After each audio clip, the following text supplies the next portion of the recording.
अखंड हिंदुस्थानचे आराध्य दैवत वंदनीय शिवछत्रपती वंदनीय हिंदुहृदय सम्राट शिवसेना प्रमुख बाळासाहेब ठाकरे यांना वंदन करून आदरणीय पक्षप्रमुख उद्धवजी ठाकरे यांना नमन करतो। प्रथमतः आमचे नेते माजी मंत्री व युवासेना प्रमुख आदित्य साहेब यांचं मी पाटण तालुक्यात पाटण विधानसभा मतदारसंघात व सातारा जिल्ह्यात सर्व शिवसैनिकांच्या वतीने हार्दिक हार्दिक स्वागत करतो। त्यासोबत व्यासपीठावर उपस्थित आमचे उपनेते व पश्चिम महाराष्ट्र संपर्क प्रमुख आदरणीय नितीन मांडे पाटील सर व त्यासोबत उपस्थित संपूर्ण व्यासपीठ साहेब, आपण पाटणमध्ये दुसऱ्यांदा येतात। प्रास्ताविक वजा साहेब 2 मिनिटे एवढंच बोलेन। साहेब 2019 मध्ये आमचे पक्षप्रमुख महाराष्ट्राचे कुटुंब प्रमुख यांनी एक प्रयोग केला, महाविकास आघाडीचा प्रयोग केला, एक मोठा सफल प्रयोग केला।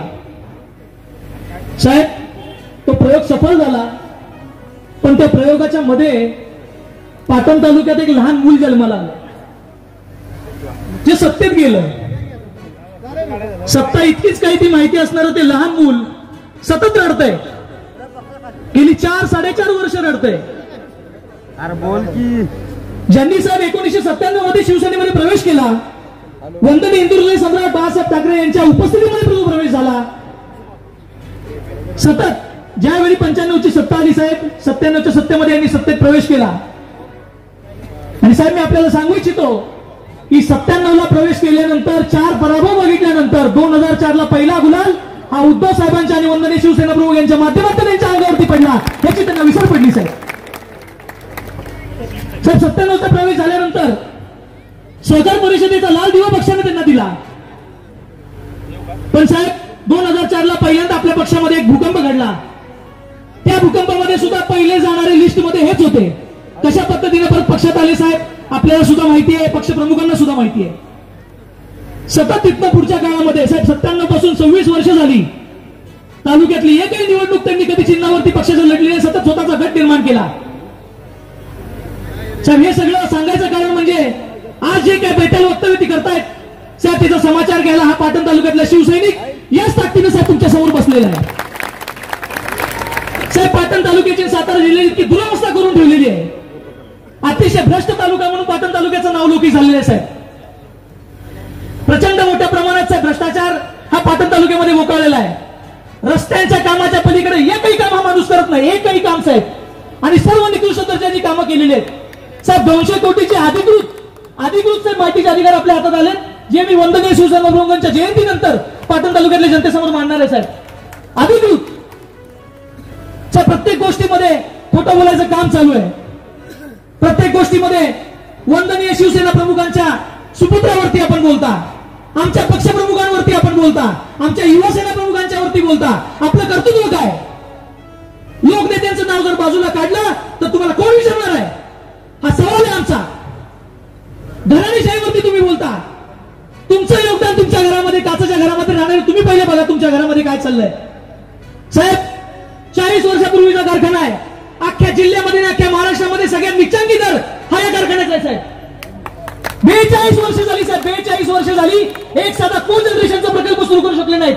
महाविकास आघाडीच्या काळामध्ये शासनाने यांना पैसे दिले, त्याच्यावरती कोजनरेशनचं काम चालू केलं, ते सुद्धा पूर्णत्वच नाही। 1250चा कारखाना 1250 वरती आहे साहेब, 2500चा दर काढलाय। FRPचा बाकीच्या कारखान्यांनी 3100 रुपयाचा दर काढलाय साहेब। म्हणजे 600 रुपयाची तफावत आमच्या तालुक्यामध्ये, आमचा शेतकरी काय करू शकत नाही। घराणेशाहीवरती तुम्ही बोलता, तुमच्या बंधुराजाने तुम्ही चेअरमन केलं तुमच्या शिक्षण संस्थेचं, काय करा सर्वसामान्य कार्यकर्ता दिसला नाही का? तुमच्या सुपुत्राला तुम्ही चेअरमन करून ठेवलं कारखान्याचं, काय करा सर्वसामान्य कार्यकर्ता दिसला नाही का? एवढं सगळं सांगायचं कारण हेच आहे की तुम्हाला कुठलाही नैतिक अधिकार नाही आमच्या पक्षप्रमुखांवरती आणि आमच्या युवासेना प्रमुखांवरती बोलायचा। तुम्हाला योग्य वेळी योग्य उत्तर मिळणार आहे साहेब। भ्रष्टाचार म्हणजे असा आहे, निकृष्ट कामं, लोकांवरती साहेब सत्तेचा इतका प्रचंड दबाव आहे साहेब। मागे आमच्या पाटण तालुक्यामध्ये एक प्रकरण घडलं होतं, त्याच्यावरती यांनी फार मोठा आगडोंब उसळला होता साहेब। इतकं वाईट वाटतंय, गेल्या महिन्याभरापूर्वी यांच्या हेलिकॉप्टरमध्ये बसणाऱ्या कार्यकर्त्याचा विनयभंगाचा गुन्हा दाखल होतो